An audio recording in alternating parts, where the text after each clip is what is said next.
ituon ninyo sa inyong sarili ang inyong pagsunod. Huwag kayong magkumparahan.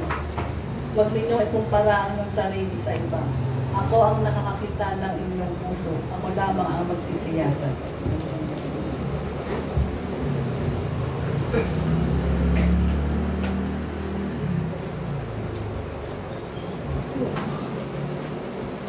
Ibinuhos ko na sa inyo ang aking pag-ibig at ang aking grasya. Kung kaya patuloy lamang kayong sumunod ng mayroong pagpapakumbaba, ako ang lagi nakatingin sa inyo. Magpakabanal na kayo. Good morning, mga kapatid. Ang ating Ama, siya ang nagtatag ng iglesia sa pamamagitan ni Kristo. Ngayon, ang itinayo ng Ama na iglesia sa lupa, founded through the apostles and the prophet. Pag ikaw nakasama dito sa iglesyang ito na itinayo ng Ama, legit ka. Kasi ang legit na iglesia, ang nagtayo ang Ama. At hindi ka naman mailalapit kay Kristo kung hindi mo na dinig ang tinig ng Ama at ibinigay ka kay Kristo, natuto ka. So yung lahat ng nakarinig sa Ama at natuto, ibinibigay kay Kristo. Kaya panghawakan mong mabuti yung biyayang binigay ng Diyos sa iyo. Pagkasama ka ng iglesyang itinatag ng Ama sa pamamagitan ni Kristo bilang ulo, founded through the apostles and the prophet, nakakasigurado kang ililigtas ka kasi anak ka ng Diyos. Ngayon, maraming ibinigay ang apostol na pananatilian natin. Katulad ng giving of the best. Malapit na yung giving of the best na iglesia. Sa Palatio, December 24, ang giving of the best. Yung Thanksgiving every year, yung December 30. Magsasama-sama tayo doon, itinatag din ng apostol yun. So habang hinihintay natin ang pagbaba ng Panginoong Hesus, mananatili tayo sa aral ng apostol. At ang aral ng apostol ay aral ni Kristo. Basahin natin ang katunayan tayo galing sa Diyos na ibinigay sa Ama. John 6:44-45. Walang taong makakalapit sa akin, maliban na ang Amang nagsugo sa akin ang sa kanya'y magdala sa akin. At siya'y babangon sa huling araw. Nasusulat sa mga propeta. At tuturuan silang lahat ng Diyos ang bawat nakarinig sa Ama at natuto, lumalapit sa akin. So, kaya tayo nakakasama ngayon dito sa iglesia ito, narinig mo ang tinig ng Ama at natuto ka. Binigyan ka ng kaunawaan, katulad ni Lydia. Nung nakikinig siya sa preaching ni Pablo, binigyan siya ng karunungan, kaalaman at kaunawaan, idinagdag siya sa iglesia. Ganon din tayo. Pag hindi ka idinagdag ng Ama, hindi ka makakasama ng iglesia. Kasi, para makasama ka ng tunay na iglesia, ang Ama ang nagdala sa'yo, narinig mo tinig ng Ama, at natuto ka. Ngayon yung natutunan mo, yun ang aral ni Kristo. Yun ang salita ng Diyos. Huwag kang aalis doon, mananatili ka doon, para manatili kang ligtas. Maliban na nga lang, kung tumalikod ka, pero yung nakalasap na ng kapangyarihan, nakaalam na ng katotoo, at saka naiwalay sa Diyos, ibig sabihin, intentional ka nag-backslide. Intentional ka nang gumawa, na tumalikod ka sa pananampalataya. Apostasy ang tawag doon. Wala ka ng pag-asa, apostado ka na. Wala ka ng pag-asa, makabalik pa. Kaya habang nananatili tayo sa Diyos, manatili ka sa iglesia, at sabi ng Panginoon, if my words abide in you, and you abide in me, ang mga salitang aral ni Kristo, mananatili tayo at mananatili ka, Kristo, bilang ulo ng iglesia. Mananatili ka sa katawang itinatag ng Diyos. Kaya salamat tayo dahil ang iglesyang ito, hinirang ng Diyos. Itinatag ng Diyos to. At ang Diyos ang nagdadagdag sa iglesia. Sabi sa Acts 2:47.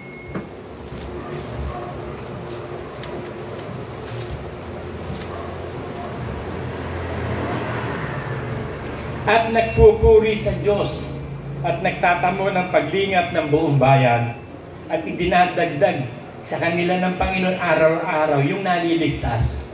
So ang nagdadagdag ng maliligtas ang Ama.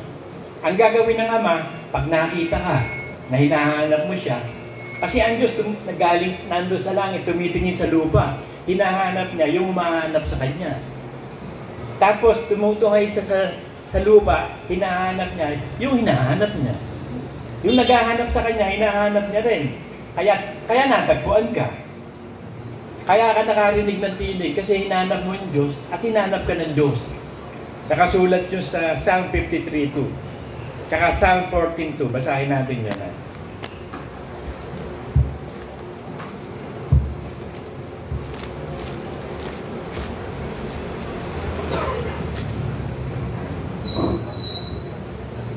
Tinutunghan ng Diyos ang mga anak ng tao mula sa langit upang tignan kung may sino mang nakakaunawa na humahanap sa Diyos. So yun ang hinahanap ng Diyos, yung humahanap sa Kanya. Yun namang Psalm 14:2, ito naman ang sinabi. Tinutunghan ng Panginoon ang mga anak ng tao mula sa langit upang tignan kung may anumang nakakaunawa na hinahanap ng Diyos. Kaya ikaw na humahanap, hinahanap ka. Kaya ka natagpuan. Nagsalita ang Ama sa iyo, narinig mo ang tinig, tapos naturuan ka, nabigyan ka ng espiritu ng kaunawaan. Kaya nung mabigyan ka ng espiritu ng kaunawaan, natuto ka.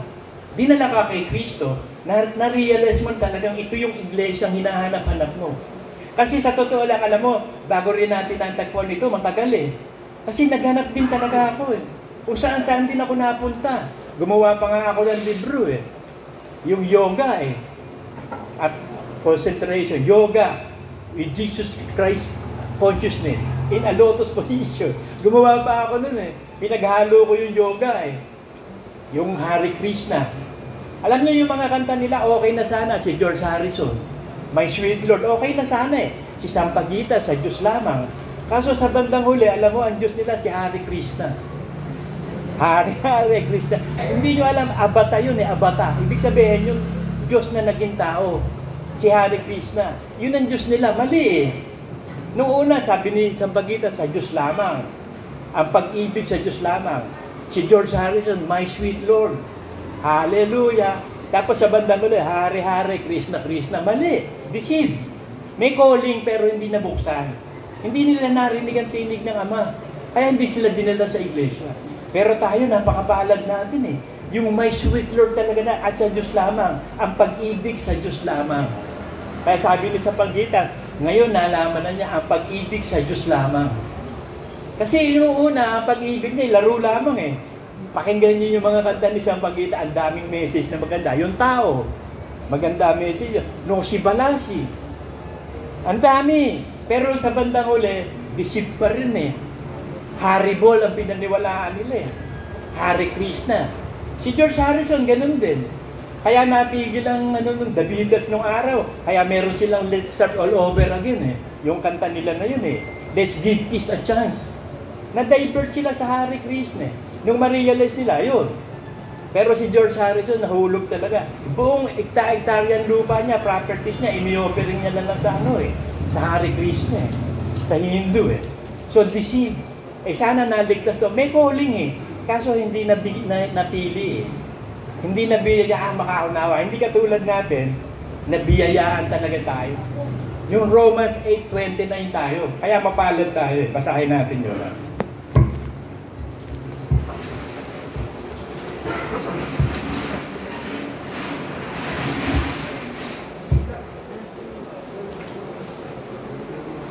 Romans 8:29-30. Sapagkat yung mga nang una pa'y kanyang nakilala, ay itinalagam niya na maging katulad ng larawan ng kanyang anak, upang siya ang maging panganay sa maraming magkakapatid. At yung mga itinalaga niya, ay kanya namang tinawag. At ang tinawag naman niya, inaring ganap naman niya. At ang inaring ganap naman niya, niluwalhati naman niya. Kasi package deal na nga eh. Kasi alam ng Diyos eh. Nasa langit siya, tumitingin siya sa lupa. Tinitingnan niya yung humahanap sa Kanya. Eh ikaw naman, hanap ng hanap sa Diyos. Kaya nagpakita kayo, nagkatkapuan. Ibinigay sa iyo ang Espiritu Santo. Ibinigay sa iyo ang Espiritu ng pananampalataya. Binuksan sa iyo yung pintuan, walang makapagsasara. Binigyan ka ng Espiritu ng kapahayagan, ng pagkilala sa Diyos, na siyang buhay na walang hanggan. Kaya nauunawaan mo ang Diyos. Kaya nananatili tayo sa alam natin eh. Kaya yung ibang mga kapatid natin na nawala na dito, alam nyo sinasabi? Naghanap sila na naghanap, pero wala talaga sila yung matagpuan na iglesia na hindi talaga katulad ng iglesia natin. Ang problema, nag-attempt sila pero hindi na nakabalik eh. Sayang eh. Wala nang nakabalik. Pagsabi kayo sa akin na tumalikod sa iglesia, nakabalik pa. Wala na. Lahat ng kilala kong tumalikod sa iglesia na nag-attempt na bumalik, pero hindi nakabalik. Kawawa naman. Bakit? Nahulog sila eh. Nahulog na sila eh. Kasi yung halamang hindi itinanim ng Ama, bubunutin eh. Yung halamang itinanim ng Ama, mananatili. Yun yung makikinig sa aral ni Kristo. Yun yung mananatili. Sabi sa John 15:16.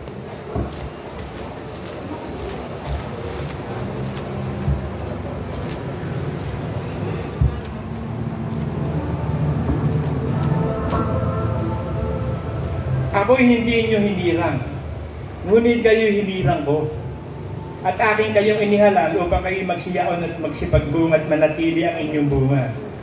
Bakit hindi natin hinirang ang Diyos? Ba't siya ang humirang? Alam na niya lahat ng bagay. Nakikita niya sa lupa na ikaw yung naghahanap talaga na gusto mong makakilala. Hinirang ka ng Diyos. Itinalaga ka naman maging katulad ng anak ng Diyos. Kaya ngayon nagpapakabanal-banal ka na eh, di ba? Dumadating na yung time, nagpapakabanal-banal na tayo. Noong una, hindi. Ganon din ako eh. Noong una, hindi ako nagpapakabanal-banal eh. Binanalangan tayo. Justified yung ating spirit. Pero yung kaluluwa natin, wala eh. Nagagagala-gala pa eh. Haliparot pa yung kaluluwa. Ngayon, hindi na eh.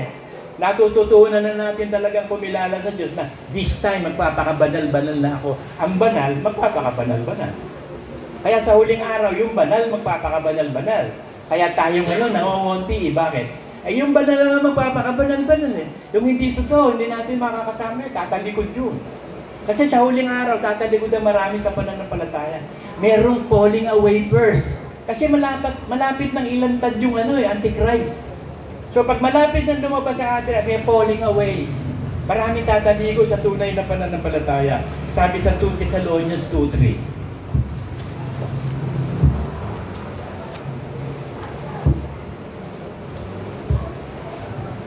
Kaya huwag kayong magtaka bakit ang iglesia natin nababawasan.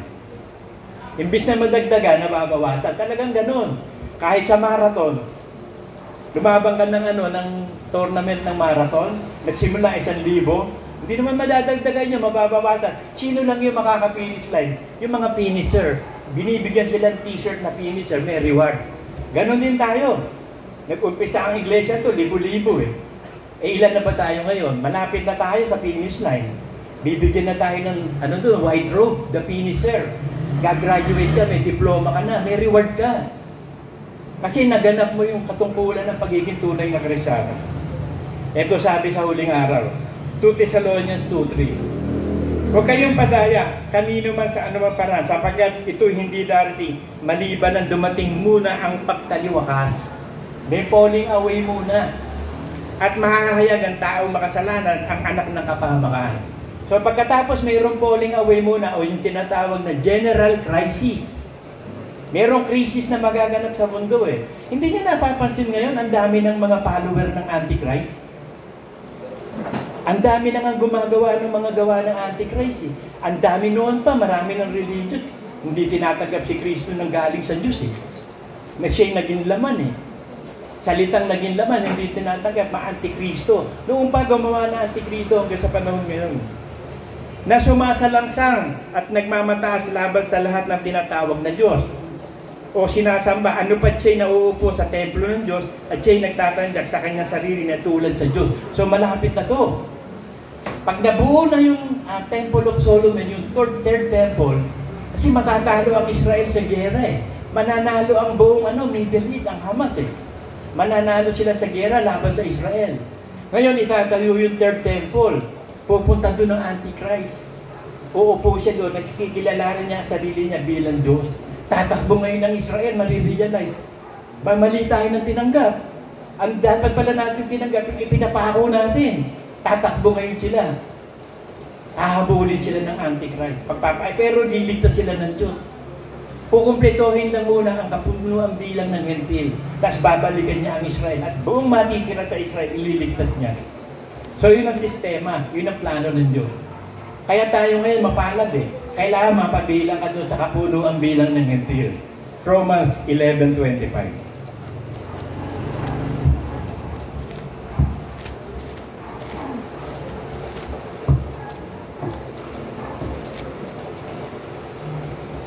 Kasi pagkatapos na makumpleto na ang bilang ng Hentil, ibabalikan niya ang Israel. Yung mga remnants ng Israel na matitira, natatakbo dahil hindi natatanggapin yung Antichrist, yun ang ililigtas ng Diyos. Lahat yun. Basahin natin. Ha? Sapagkat hindi ko ibig, mga kapatid, na di nyo malaman ang hiwagang ito. Baka kayo'y magmarunong sa inyong sariling mga haka na ang katigasan ng isang bahagi nangyari sa Israel hanggang sa pumasok ang kapunuan ng mga Hentil. So ito na yung kapunuan ng Hentil. Ang huling araw kasi, dumadaan na sa pagsubok ang buong sanlibutan. Sinusubukan ang lahat ng nananahan sa mundo para malikom na ng Ama kung sino sa Kanya. Makakarinig yun matututo, lalapit kay Kristo. So makukompleto na yung bilang ng Hentil. Pag nakompleto na yung bilang ng Hentil, rapture na. So dadalhin tayo doon sa langit, titira tayo sa kwarto, kadadaanin ng 7 taon dito sa lupa, tribulasyon. Pagkatapos ng tribulasyon, bababa ang Panginoong Hesus, kasama laksalak sa mga banal, maghahari ng 1,000 taon, ililigtas niya ang Israel, sabi sa 26. At sa ganito'y ang buong Israel ay maililigtas. Gaya ng nasusulat, magbubuhat sa Sion ang tagapagligtas. Siya ang maghihiwalay sa Jacob sa kaliguan. At ito ang aking tipan sa kanila, pagka-aalisin ko ang kanilang mga kasalanan. So yan ang tipan ng Diyos sa Israel, aalisin ang kasalanan niya, bubuksan na sila. Kasi sa ngayon, bulag pa ang Israel. Judaismo pa sila ngayon. Bihirang-bihira ang mga Israelites na naging Kristiyano. Mabibilang mo sa daliri. Judaismo pa rin sila ngayon. Katulad ng Muslim.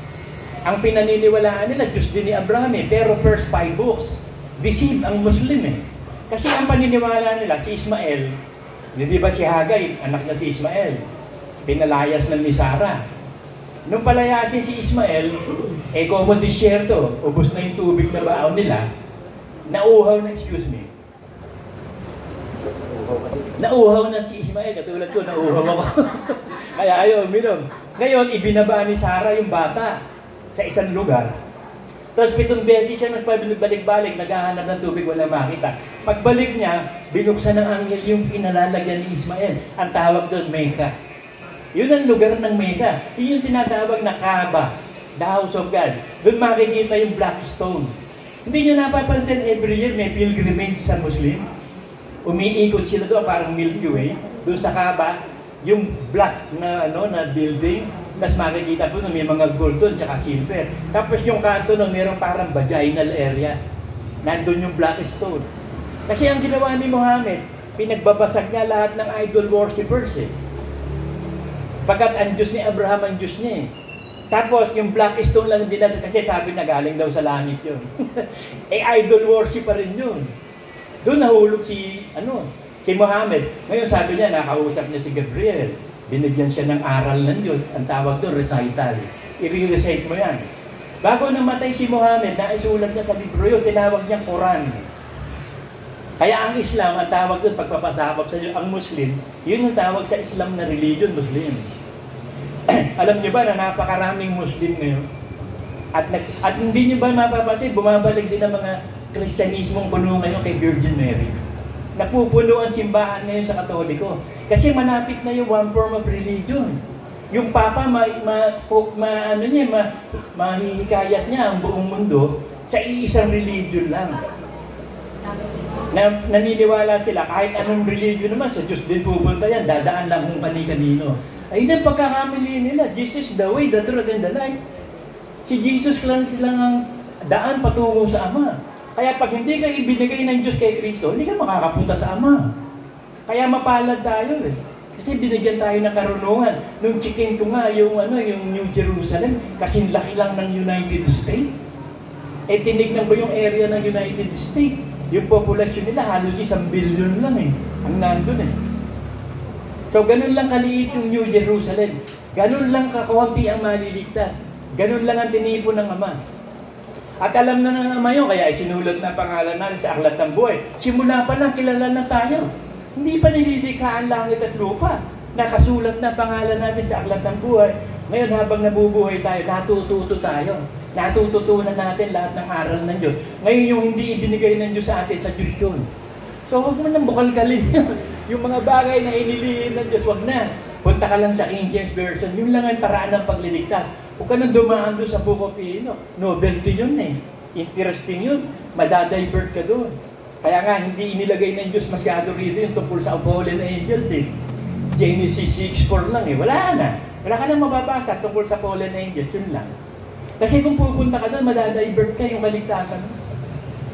Hindi kasi kailangan ng Diyos na ipahalam sa iyo yung mga hiwagang yun eh. Ang kailangan lang ng Diyos ibigay sa iyo yung paraan ng pagliligtas. Kasi kapag naligtas ka na, solve ka na, malalaman mo na lahat ng katotohanan. Nasa 1 Timothy 2:4 yun eh.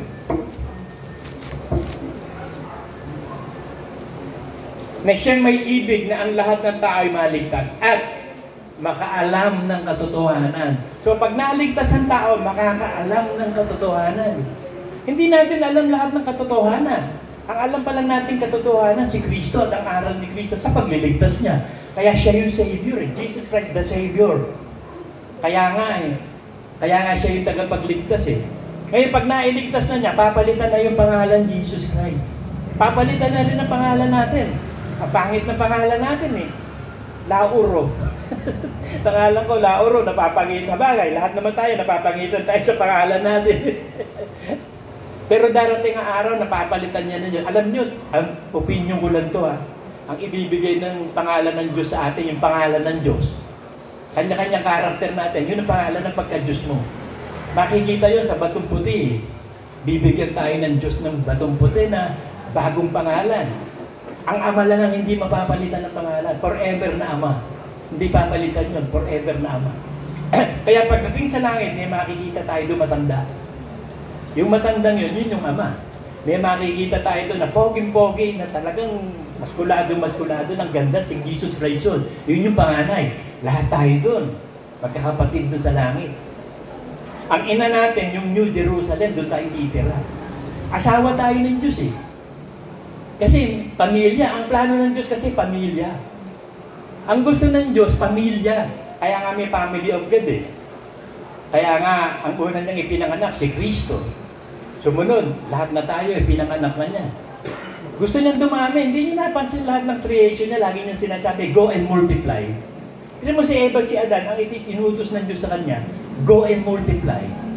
Yung si Noah, matapos na yung baha, sabi ng Diyos, sige sumamba kayo sa akin, mag-alay ng pagsamba, go and multiply. Laging go, walang subtraction, division sa Diyos. Laging go and multiply. Si Satanas, yan ang gustong-gusto niya, division, subtraction.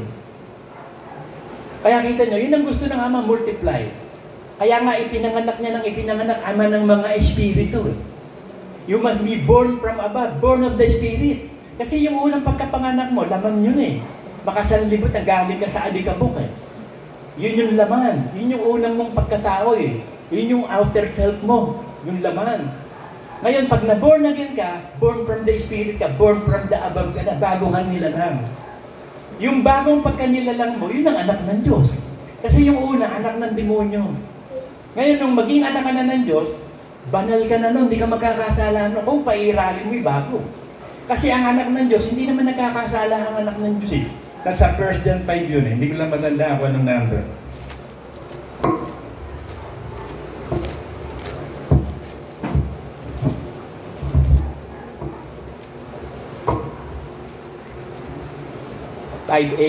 First John 5:18. Nalalaman natin na ang sino mang ipinanganak ng Diyos ay hindi nagkakasala. Kasi ipinanganak ka nga ng Diyos bago ka nang nilalang eh. So anak ka ng Diyos. Ang anak ng Diyos hindi nakakasala. Ang anak ng demonyo nakakasala. Kaya sa pagkatao natin, may anak ng demonyo sa loob mo, anak ng Diyos. Sino pakikilusin mo ngayon? Para kang referee din eh. Ikaw ang magdidesisyon araw-araw. Ano pipiliin mo? Buhay o kamatayan? Sumpa o pagpapala? Piliin mo ang buhay. Saksi ang langit at lupa sa'yo sa araw na to. So araw-araw meron tayong choices in life. Pipili ka ng buhay araw-araw. Kaya yung lahat ng kalooban ng Diyos, yun ang buhay. Sabi sa John 6:63.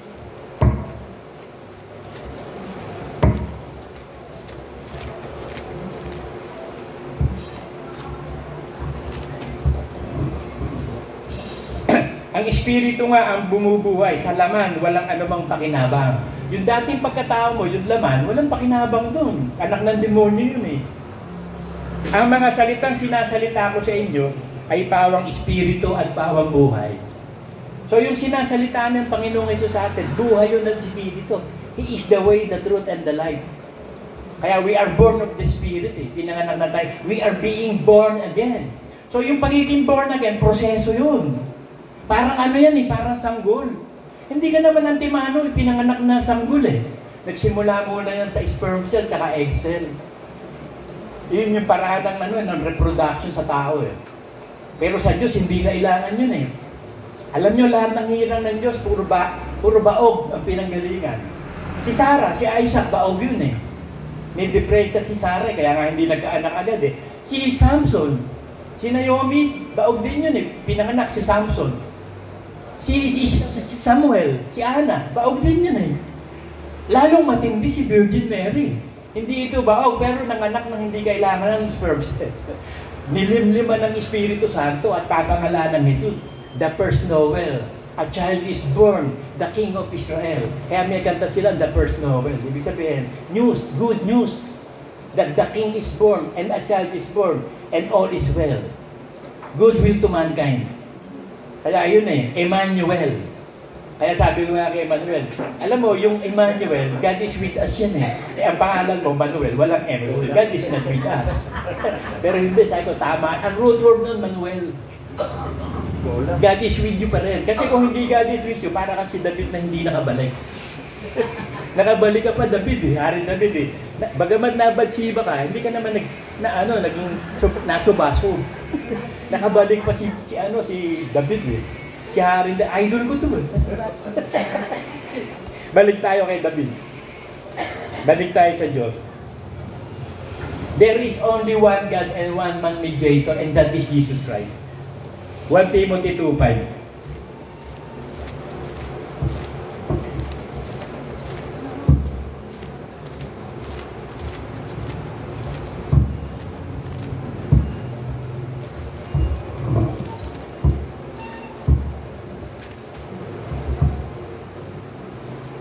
Sapagkat may isang Diyos at may isang tagapamagitan sa Diyos at ito'y isang tao na taong si Kristo Jesus.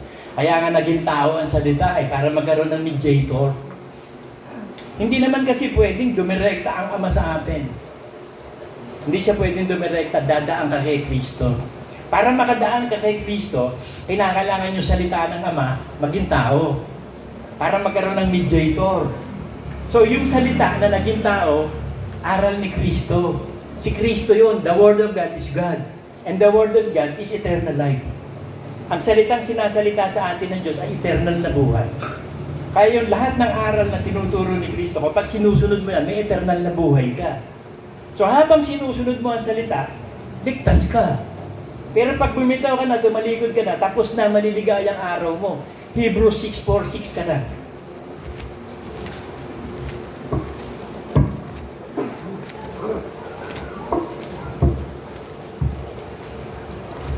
Kaya huwag kang magkakamali na pumayag kay Satanas na taliguran mo pa yung pananampalataya. Kasi legit ka na eh. Narinig mo na tinig ng Ama eh. Tapos natutunan mo na eh. Tapos tataliwod ka pa. Wala ka ng pag-asa. Hebrews 6:4-6. Sapagkat tungkol sa mga misang naliwanagan at nakalasap na ng kaloob ng kalangitan at mga nakabahagi na ng Espiritu Santo. So legit ito eh. Parang si Lucifer to eh. Si Lucifer nakaranas ng Espiritu Santo eh. Nakabutihan ng Diyos eh. Nakabaitan ng Diyos eh. Nakaranas si Lucifer nun eh. At nakalasap ng mabuting salita ng Diyos at ng mga kapangyarihan ng panahon darating. So tinalaga pa nga si Lucifer, music director. Pagkakaroon ng isang worship sa langit, siya ang mangunguna. Siya yung magdidirect ng pagsamba, kaso hindi na mangyayari. Sinira niya yung plano eh. At saka nahiwalay sa Diyos, o nahiwalay si Lucifer, nagdamay pa ng wandered angels. Malabo na silang patawaran, anghel sila eh. Hindi naman sila taong nanggaling sa alikabok. Sabi sa Hebrews 16:2 eh, tunay na hindi niya tinutulungan ng mga kundi ang lahi ni Abraham. Mga tao, ang obra maestro ng Diyos. Kasi ang mga tao, made in the image and the likeness of God. Kaya nga gagawin tayo yung Diyos eh. Kaya ipinanganak ng Diyos para maging Diyos. Magiging Diyos tayo doon sa langit, lahat tayo magiging Diyos. Sa lupa, sa 1,000 taon, hari muna, tsaka saserdote. Magkahari tayo na 1,000 taon, magmi-ministry tayo doon, kasama ni Kristo. Pagkatapos nun, magkakaroon na ng last judgment. So magkakaroon ng new creation of heaven and new earth. Pag bumaba na yung New Jerusalem sa bagong lupa, simula na ng eternity. So ibibigay na ni Kristo paghahari sa Ama forever and ever. Magkahari na ang Ama sa lahat sa lahat. At sila'y nahiwalay sa Diyos ay hindi na maaaring baguhan silang muli sa pagsisisi. So hindi na pwedeng baguhin pang muli sa pagsisisi. Para itong sina Lucifer eh. Saka naman nakakita kasama na Diyos, himiwalay pa. Ay di ito yung pinakaubod ng tanga. Kung gusto mo malaman kung sino pinakatanga sa lahat, yung pinakamatalino, yung full of wisdom. Sino? Eh di siya Satanas. Perfect in beauty, full of wisdom. Yun ang pinakatanga. Yun ang pinakabobo sa lahat. Eh, biluhin mo, kasama ka na ng Diyos, tumiwalag ka pa. Gusto mo maging Diyos? Ikaw na nga ang pinakamataas na anghel eh. Hindi lang siya archangel eh. Cherubs pa siya, cherubims. Kita niyo yung sa Ark of the Covenant, cherubims yung nagbabantay sa sa mercy seat. 2 cherubims yun. At ang cherubim sa langit, maraming cherubims din. Meron 4 na mukha. May mukha ng tao, mukha ng leon, mukha ng bear. May 4 na pakpak. Ang taas ng kalagayan nito eh. Dahil sa kanyang kayamanan at kagandahan, lumaki ang ulo nito eh, nagmataas ang Diyos. Hanggang sa natagpuan sa kanya ang kasalanan. At sasabihin niya nga na aakit ako sa kataas-taas ng langit. Maghahari ako sa bituin ng Diyos. Eh, ang bituin ng Diyos, mga anghel eh. Ayun, naghahari nga siya, 1/3, nakakuha siya. Napakagaling na evangelist nito si Satanas. Biruin mo yung mga anghel na yun, naakay pa niya papunta impyerno. Eh di ang galing ng pagsasalita nito. Sa bagay, kung si Eva nga, daling nadaya eh. Kasi sinungaling eh. Nabigyan ng false hope yung mga anghel siguro. Siguro sabi, o sige, pag ako Diyos na, o ikaw, gagawin kitang Diyos dito sa lugar na ito. Kaya ang ginawa naman ng mga fallen angels, nung bumaba dito sa lupa, sila yung naging Diyos. Kaya ngayon pinalalabas nila extraterrestrial. Fallen angels yun eh. Politician. Ang daming Diyos. Nagpakilala sila mga Diyos.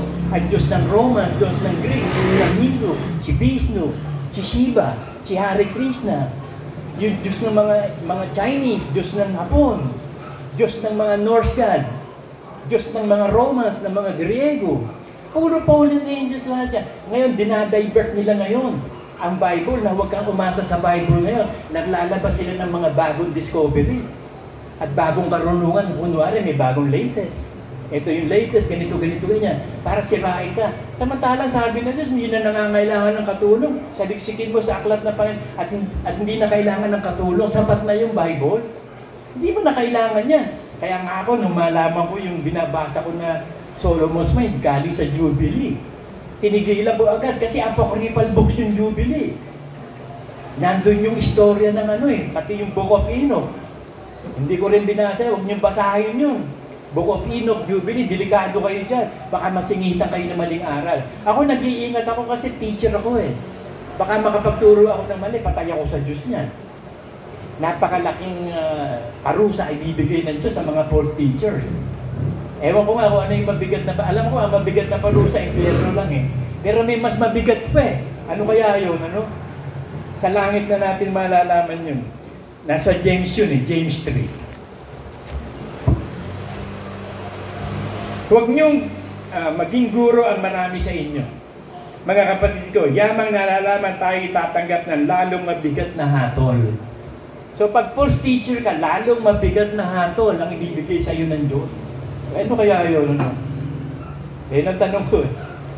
Sa bagay, malalaman na natin sa langit, ano kaya yung hatol na yun? Palagay ko, huwag kang aalon yun. Ano naman yun? Huwag ka aalon. Huwag ka aalon.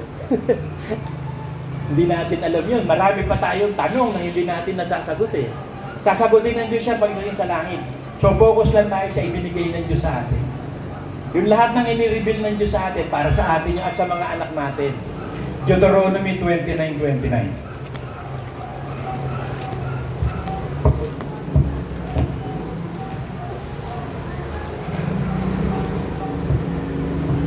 Kaya huwag na kayo mag-attempt pa na alamin yung mga novelty, yung mga interesting knowledge, yung tinatawag na esoteric teachings, yung malalalim na aral. Hindi natin kailangan yan. Kailangan lang natin mabababaw na aral ni Kristo. Ito sabi sa Deuteronomy 29:20. Ang mga bagay na lihim ay nauukol sa Panginoon nating Diyos. Ngunit ang bagay na hayag ay nauukol sa atin at sa ating mga anak magpakailanman upang ating magawa ang lahat ng mga salita ng kautusan ito. So yung ipinahayag sa atin at sa ating mga anak, ituro mo. At upang ganapin natin lahat ng aral ni Kristo para mailigtas ang kaluluwa natin. At pag nailigtas na kaluluwa natin, makakaalam na tayo ng lahat ng katotohanan. So yun ang importante lang, maligtas. Ang layunin lang ng pananampalataya, kaligtasan ng kaluluwa. Huwag kayo aalis dun. 1 Peter 1:9 na inyong tinanggap ang layunin ng inyong pananampalataya, ang pagkaligtas ng inyong kaluluwa. So ang purpose ng buhay mo, ba't ka pa nabubuhay ngayon? Para maligtas ang kaluluwa mo. So lahat ng buhay mo, lahat ng lakas mo, i-focus mo sa pagliligtas ng kaluluwa mo. Madali lang naman yan eh. Sundin mo lahat ng utos ng Kristo. Kapag dumarating na binubuhay ng demonyo, yung dating pagkatao, yung anak ng demonyo, magkakasala yun, huwag kang pumayag. Labanan mo yun, supilin mo yung laman para maghari sa iyo bagong buhay. Ang pagiging anak ng Diyos na hindi nagkakasala. So mananatili kang ligtas. Sigurado kaligtasan. 1 Corinthians 15, 1-2.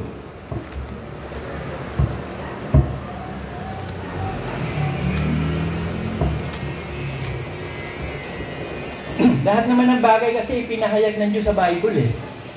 Magsabi ng kahit ano nasa Bible, hahanapin mo lang. Kahit nga yung itlog eh. Sabi eh, huwag kang kumain ng itlog ng puti kasi matabang yun. Lagyan mo ng asin. Kahit yun nakalagay sa Bible eh. Kahit nga yung muhon eh. Huwag mong alisin ang muhon o baguhin ang muhon. Kung titignan mo, wala nang kakakwenta. Pero nasa Bible lahat. Lahat ng bagay nasa Bible. Hahanapin mo lang. Ngayon, pag natagpuan mo na kaligtasan, manatili ka dyan. Ito sabi, ngayon pinapatalastos ko sa inyo mga kapatid ang ebanghelyo na sa inyo'y aking ipinangaral, na inyo namang tinatanggap at inyo namang pinananatilihan. So tinanggap mo ang ebanghelyo ni Kristo at nananatili ka dyan, hindi ka tumatalikod. Nagsusumikap ka, nagpapakahirap ka sa pagsunod. Sa pamamagitan naman ito, ano sa pamamagitan ng ebanghelyo? Sa pamamagitan ng aral ni Kristo, kayo'y ligtas. So ang kaligtasan mo, yung aral ni Kristo nasa iyo. So panghawakan mong mabuti yan. Kaya sabi ng mga apostol, panghawakan yung mabuti, yung iniaaral sa inyo, baka maagaw pa ng sino man. Sabi sa Revelation 3:10.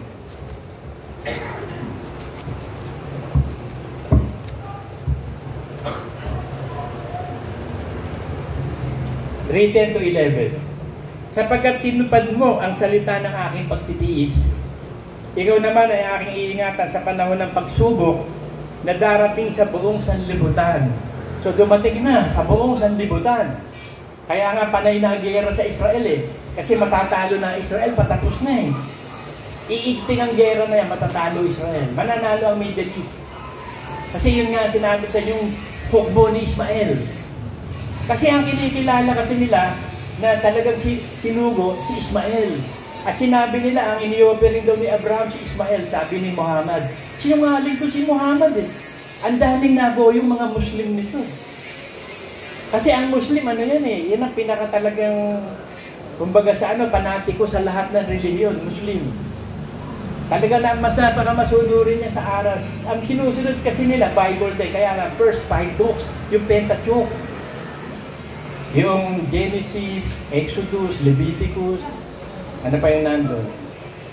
Exodus, Leviticus, ano pa yung dalawang? Ano po?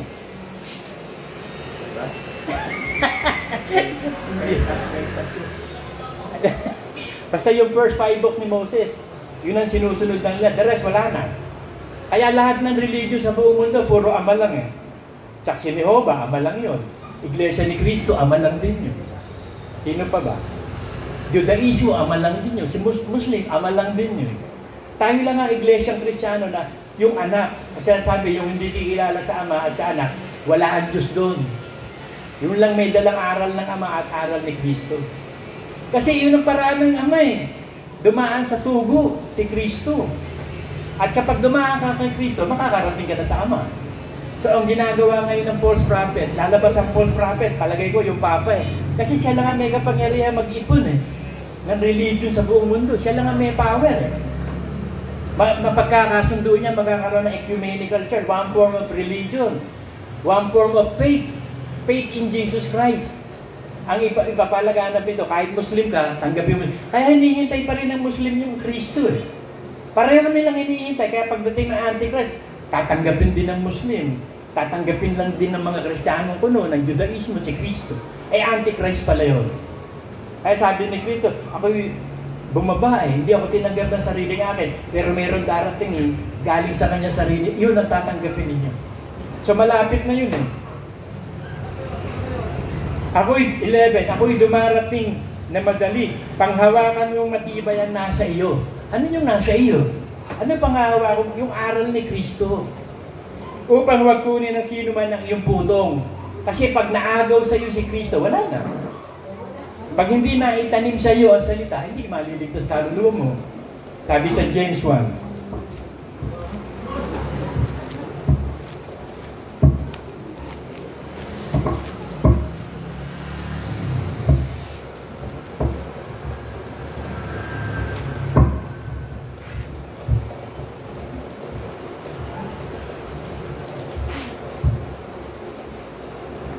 James 1:22.